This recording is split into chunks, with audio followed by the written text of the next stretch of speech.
B J പിയുടെ ചില ലിസ്റ്റുകളെങ്കിലും ചില പേരുകളെങ്കിലും കാണുമ്പോൾ മത്സരിക്കാൻ വേണ്ടി മത്സരിക്കുന്ന പോലെ തോന്നും. എനിക്ക് മനസ്സിലാകാത്ത ചില കാര്യങ്ങൾ. സന്ദീപ് വചസ്പതി ചെറുപ്പക്കാരനാണ്, മാധ്യമപ്രവർത്തകനാണ്, പിന്നെ നല്ല ചാനൽ ചർച്ചകളിലൊക്കെ വരുന്ന നല്ല പാനലിസ്റ്റാണ്, എഴുതുന്ന ആളാണ്, മിടുക്കനാണ് സന്ദീപ് വചസ്പതി. അദ്ദേഹം ചെങ്ങന്നൂർ മണ്ഡലത്തിലാണ് കഴിഞ്ഞ പ്രാവശ്യം മത്സരിച്ചത്. ചെങ്ങന്നൂർ മത്സരിച്ചു, നല്ല ഫൈറ്റ് അവിടെ നടത്തി. അതിനുശേഷം അവിടെ വരട്ടാറിൻ്റെ പുനരുജ്ജീവനവുമായി ബന്ധപ്പെടുത്തിയിട്ട് പല പരിപാടികളുമായി ബന്ധപ്പെടുത്തി സന്ദീപ് വചസ്പതി ചെങ്ങന്നൂരുണ്ട്. വീണ്ടും ചെങ്ങന്നൂർ കിട്ടും എന്ന് കണക്കാക്കിക്കൊണ്ട് ഹരിപ്പാട് കച്ചി തൊടുവോ? ഹരിപ്പാടെന്ന് പറയുന്നത്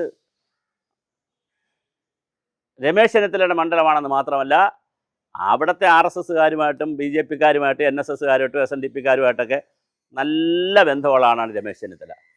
പ്രത്യേകിച്ച് UDF ഇപ്പോൾ വരാൻ നിൽക്കുന്ന സാഹചര്യത്തിൽ UDF വന്നാൽ മന്ത്രിയാകാൻ സാധ്യതയുള്ള രമേശ് ചെന്നിത്തലയെ തോൽപ്പിക്കാൻ ഒരു നല്ല മത്സരമെങ്കിലും നടത്താൻ സന്ദീപ് വചസ്പതി കഴിയുമോ? എന്തുകൊണ്ട് സജി ചെറിയാൻ്റെ അവിടെ വീണ്ടും നിർത്തി ഒരു വെല്ലുവിളി ഉയർത്താതെ ചെങ്ങന്നൂരിൽ നിന്ന് ആരാണ് ചെങ്ങന്നൂരിൽ ഗോപൻ എന്ന് പറയുന്ന മറ്റൊരാളിന് സ്ഥാനാർത്ഥിത്വം കൊടുത്തിട്ട് സന്ദീപ് വചസ്പതിയെ കെട്ടുകെട്ടിച്ചത്? ഒന്നാമത്തെ ചോദ്യം.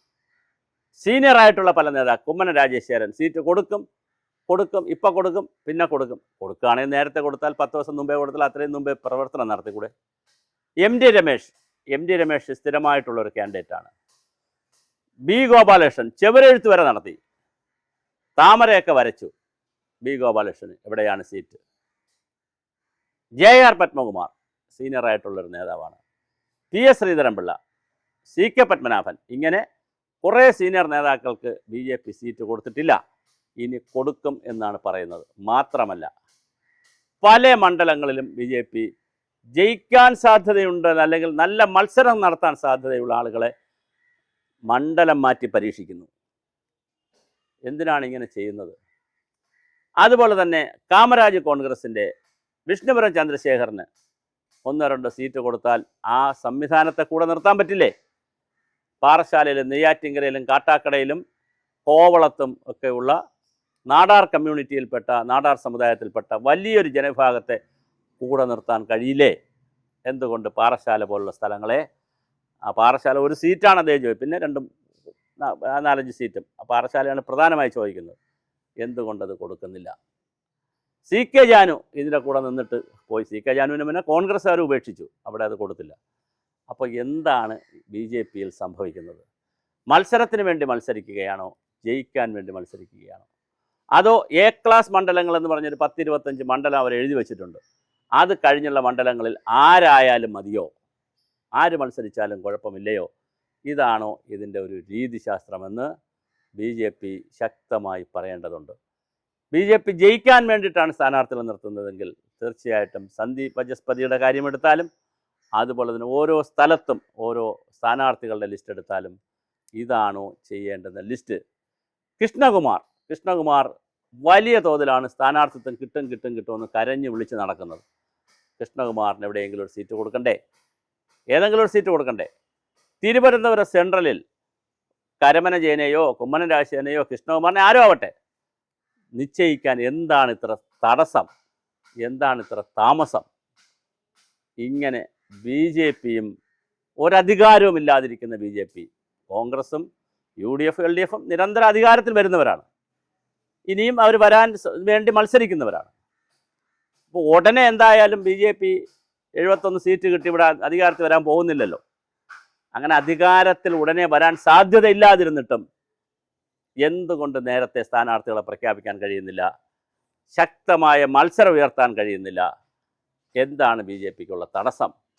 അത് ഗൗരവമായി BJP ചർച്ച ചെയ്യപ്പെടണം. അങ്ങനെ ചർച്ച ചെയ്യുമ്പോഴാണ് സന്ദീപ് വാര്യർമാർ ഇതിനകത്തുനിന്ന് പോകുന്നത്. സന്ദീപ് വാര്യർ പോയത് ശരിയോ തെറ്റോ? ഇപ്പോൾ സന്ദീപ് വാര്യരെ കൊണ്ട് തൃക്കരിപ്പൂരാണ് ഇട്ടിരിക്കുന്നത്. അവിടെ കച്ചിയെ തൊടൂല. ആ മണ്ഡലം ഉണ്ടായതിനു ശേഷം നാളിതുവരെ മലമ്പുഴ ഈ തൃക്കരിപ്പൂരൊക്കെ അന്ന് മുതലേ CPM ആരെ നിർത്തിയാലും, കുറ്റിച്ചൂലിനെ നമ്മൾ തമാശ കളിയാക്കി പറയാറുണ്ട്, കുറ്റിച്ചൂലിനെ നിർത്തിയാലും ജയിക്കുമെന്ന് പറയും. എന്ന് പറഞ്ഞാൽ അവിടെ ആരെ നിർത്തിയാലും ജയിക്കും. മാത്രമല്ല VPP മുസ്തക അവിടെ നേരത്തെ ജില്ലാ പഞ്ചായത്തിൻ്റെ നേതാവായിരുന്നു, അംഗമായിരുന്നു, വൈസ് പ്രസിഡൻ്റ് മറ്റോ ആയിരുന്നു, പാർട്ടിയുടെ ജില്ലാ കമ്മിറ്റി അംഗമാണ്, ഡോക്ടറേറ്റ് ഉള്ള ആളാണ്. VPP മുസ്തഫ അവിടുത്തെ കാസർഗോട്ടെ പ്രധാനപ്പെട്ട നേതാവാണ്, വളരെ പ്രധാനപ്പെട്ട നേതാവാണ്. അപ്പോൾ അങ്ങനെ പ്രധാനപ്പെട്ട നേതാവിനോടാണ് നമ്മുടെ സന്ദീപ് വാര്യർ ചെന്ന് വീണിരിക്കുന്നത്. സന്ദീപ് വാര്യർ BJP നിന്ന് പോയത് തന്നെ, പോകാതെ നിർത്താൻ കഴിഞ്ഞതും വലിയ ഗ്രൂപ്പ് പുറകെയാണ്. നോബിൾ മാത്യു കാഞ്ഞിരപ്പള്ളിയിൽ നോബിൾ മാത്യുവിനെ സീറ്റ് പോയപ്പോൾ നോബിൾ മാത്യു ചില പ്രസ്താവനകൾ നടത്തി. കൃത്യമായിട്ട് നോബിൾ മാത്യു പറഞ്ഞു, ഇതിനകത്ത് 3 ഗ്രൂപ്പുണ്ട്. ഒന്ന് സുരേന്ദ്രൻ്റെയും വി മുരളീധരനും സംഘവും നടത്തുന്നൊരു ഗ്രൂപ്പ്, PK കൃഷ്ണദാസും സംഘവും നയിക്കുന്നൊരു ഗ്രൂപ്പ്, അത് കഴിഞ്ഞാൽ ഒരു നിഷ്പക്ഷമായി നിൽക്കുന്ന രാജീവ് ചന്ദ്രശേഖരൻ വരട്ടെ എന്ന് പറഞ്ഞാൽ അദ്ദേഹത്തിൻ്റെ നേതൃത്വം അംഗീകരിക്കുന്നൊരു ഗ്രൂപ്പ് കൃത്യമുണ്ടെന്നാണ് പറയുന്നത്. ഇത് നമ്മൾ കാണുകയാണ്. തിരുവനന്തപുരം മേയർ സ്ഥാനാർത്ഥി, മേയറുടെ കരച്ചിൽ ഇപ്പോഴും ശ്രീലേഖ IPS തീർത്തിട്ടില്ല. കഴിഞ്ഞ ദിവസം അവർ ഏതോ ചാനലിൽ ബൈറ്റ് കൊടുത്തപ്പോൾ അവർ പറയുന്ന കേട്ടോ, എനിക്ക് അന്ന് വലിയ മോഹം എനിക്ക് തന്നിരുന്നു. അപ്പോൾ ഞാൻ പറഞ്ഞ അധികാരം കിട്ടാത്തൊരു പാർട്ടി, അധികാരം ഉടനെ കിട്ടാൻ സാധ്യതയില്ലാത്തൊരു പാർട്ടി പോലും എന്താണ് അങ്ങനെയുള്ള BJPയിൽ പോലും എന്തുകൊണ്ട് സംഘടനയുടെ ബലം കൊണ്ട് ജയിക്കുന്ന സ്ഥാനാർത്ഥികളെ ജയത്തിൻ്റെ സംവിധാനം നോക്കി ഒരു 6 മാസം 1 വർഷം മുമ്പേ അവരെ അവിടെ ഇപ്പോൾ വി മുരളീധരൻ കഴക്കൂട്ടത്ത് കോൺസെൻട്രേറ്റ് ചെയ്യുന്നു. That's A best strategy. ജയിച്ചാലും തോറ്റാലും അവിടെ ഉണ്ട്. PK കൃഷ്ണദാസ് കാട്ടാക്കടയിൽ അവിടെ അതാണ് സ്ട്രാറ്റജി. അങ്ങനെയാണെങ്കിൽ സന്ദീപ് ബജസ്പതിയെ ചെങ്ങന്നൂരിൽ നിന്ന് വലിച്ചതിൻ്റെ ഉദ്ദേശം എന്താണ്?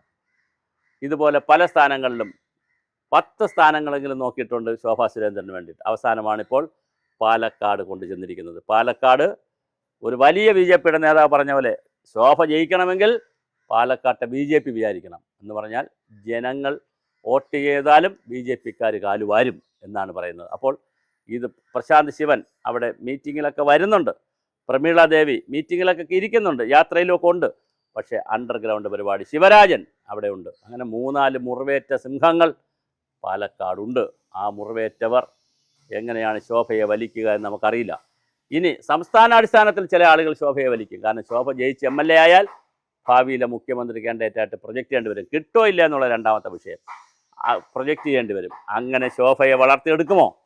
വലിയ ചോദ്യമാണ്. അപ്പോൾ BJP സ്വയം ചോദിക്കേണ്ട ഒരു ചോദ്യമുണ്ട്. നിങ്ങൾ സ്ഥാനാർത്ഥി നിർണയത്തിലായാലും ഈ വിജയിപ്പിച്ചെടുക്കുന്ന കാര്യത്തിലായാലും ഏതോ അദൃശ്യ ശക്തികൾ നിങ്ങളെ പിന്തുടരുന്നുണ്ട്. അത് ഗ്രൂപ്പ് രാഷ്ട്രീയമാണോ, അതോ തൻപോരിമകളാണോ, വ്യക്തി താല്പര്യങ്ങളാണോ, സംഘപരിവാർ BJP ഫൈറ്റാണോ, സീനിയർ ജൂനിയർ ഫൈറ്റാണോ, എന്താണെന്നറിയില്ല.